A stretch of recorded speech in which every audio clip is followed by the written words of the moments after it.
Hello friends, Tukai cooking স্টোরিতে আপনাদের সবাইকে স্বাগত। আপনাদের ভালোবাসা জানিয়ে আমি আমার ভিডিও শুরু করছি। আজকে আমি দেখাবো একটি নতুন রেসিপি আপনাদের সাথে আমি শেয়ার করছি। একটি নাস্তা রেসিপি। কয়েকটা কাঁচা আলু এবং দুটো ডিম দিয়ে আমি পকোড়া বানিয়ে দেখাবো। তো উপকরণগুলো দেখিয়ে দিলাম। কয়েকটা কাঁচা আলু নিয়েছি, আলুগুলো ছাড়িয়ে ভালো করে ধুয়ে নিয়েছি টমেটো, কাঁচা লঙ্কা আর দুটো ডিম নিয়েছি। তারপর আলুটা ভালো করে গ্রেট করে নিচ্ছি। আলুগুলো ভালো করে গ্রেট করা আমার হয়ে গেছে। যে দেখতে পাচ্ছেন ভালো করে কুড়ে নিলাম, মানে যেটা ছোট দিকটা আছে আমি দেখিয়ে দিলাম, সেই দিকটায় আমি আলুটা ভালো করে কুড়ে নিলাম। তারপর এই যে এই আলু কোড়া হয়ে গেছে, ভালো করে আমি ধুয়ে নেব। লবণ দিয়ে দিলাম, দেওয়ার পর এবার জল দিয়ে দিচ্ছি। এই জলটা দিয়ে কিন্তু এই আলুর কষটা, আলুর যে স্টার্চ আছে সেই স্টার্চটা বার করে দিতে হবে, মানে খুব ভালো করে ধুয়ে নিতে হবে। আমি দুবার তিনবার খুব ভালোভাবে ধুয়ে নিচ্ছি আলুটা। আলুর যে নোংরা জলটা সেটা বেরিয়ে যাবে। আমি দু হাতে করে চেপে চেপে জলটা ফেলে দিচ্ছি। যতটা সম্ভব জলটা ফেলে দেওয়ার চেষ্টা করেছি। দেখতে পাচ্ছেন আমি কিভাবে আলুগুলো তুলে নিচ্ছি, মানে কুড়ে রাখা আলুগুলো আর কি জলে ধুয়ে কিভাবে তুলে নিচ্ছি। নোংরা জলটা বেরিয়েছে, এতগুলো হয়েছে, আমি তুলে নিয়েছি।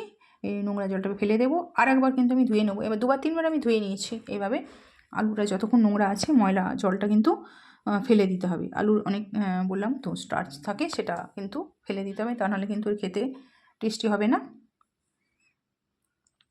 বা মুচমুচে হবে না। ওই একইভাবে একই পদ্ধতিতে দু হাতের করে, মানে দু হাতে তালুতে দিয়ে ভালো করে চেপে চেপে জলটা ফেলে দিচ্ছি। দিয়ে আলুগুলো দেখতে পাচ্ছেন কত সুন্দর সাদা ধপধপে হয়ে যাচ্ছে। ধুয়ে নেওয়ার পর নোংরা জলটা ফেলে দেব। তারপর এদিকে সমস্ত সবজিগুলো আমার কাটা হয়ে গেছে। পেঁয়াজ কুচি, লঙ্কা কুচি দিয়ে দিলাম, টমেটো কুচি দিয়ে দিলাম, লবণ দিয়ে দিলাম পরিমাণ মতো। আর এটা মশলা দিয়ে দিলাম, চাট মশলা, অল্প সামান্য একটু চাট মশলা দিয়েছি। বেশি মশলার কিন্তু এখানে প্রয়োজন নেই, যেহেতু আমি ডিম দিয়ে পকোড়া বানাবো। অপূর্ব কিন্তু টেস্টি হবে। দুটো ডিম ফাটিয়ে দিয়ে দিলাম। সমস্ত উপকরণগুলো আমি মিশিয়ে নেব, মানে মেখে নেব হাতে করে। খুব ভালো করে আমি মেখে নিচ্ছি। মেখে নেওয়ার পর আমি 10 মিনিট এটা রেস্টে কিন্তু রেখে দেব।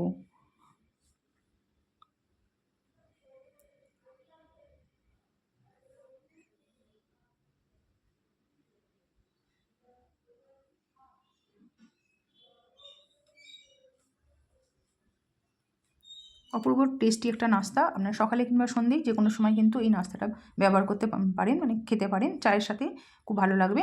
ঢাকা দিয়ে আমি 10 মিনিট রেস্টে রেখে দিয়েছি। তারপর এদিকে গ্যাস উনানে ননস্টিক কড়াই বসিয়ে দিয়েছি এবং এতে সাদা তেল দিয়ে দিয়েছি। সাদা তেল আগে তাক থেকে বসিয়ে দিয়েছিলাম এবং তেলটা ভালো করে গরম করে নেওয়ার পর আমি ফ্লেমটা মানে লো করে দিয়েছি। আঁচটা আমি একদম লো করে দিয়েছি। লো করে দেওয়ার পর আমি এই পকোড়াগুলো দিচ্ছি। তেলটা প্রথমে হাই করে গরম করে নিয়েছিলাম, নেওয়ার পর আঁচটা একদম আমি কমিয়ে দিয়েছি। দেওয়ার পর এবার পকোড়াগুলো একটা একটা করে আমি দিয়ে দিচ্ছি। ডিমটা দেওয়ার ফলে ডিম দুটো দেওয়ার ফলে কিন্তু এই পাতলা পাতলা হয়ে গেছে, তো হাতে করে করে সেই জন্য আর চেপটে দিতে হলো না। কড়াই দিয়ে দিলাম, গোল গোল হয়ে গেছে।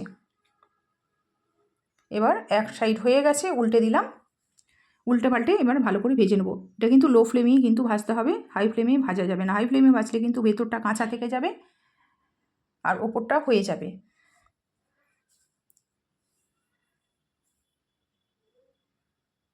প্রথমেই পকোড়াগুলো আমার ভাজা হয়ে গেছে, তুলে নিলাম।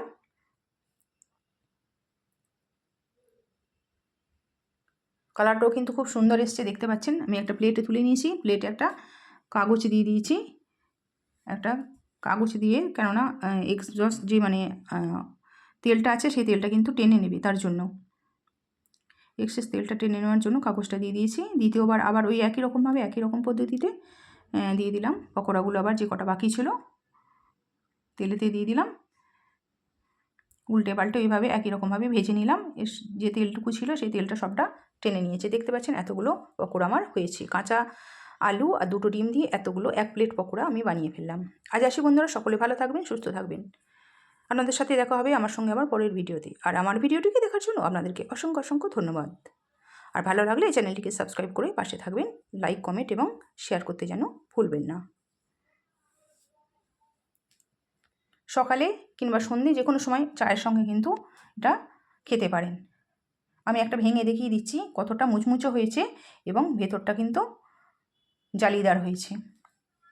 একটু কিন্তু কাঁচা নেই, দেখতে পাচ্ছেন, এই যে ভেতরটা জালিদার হয়েছে। আজ আসি বন্ধুরা, সকলে ভালো থাকবেন, সুস্থ থাকবেন।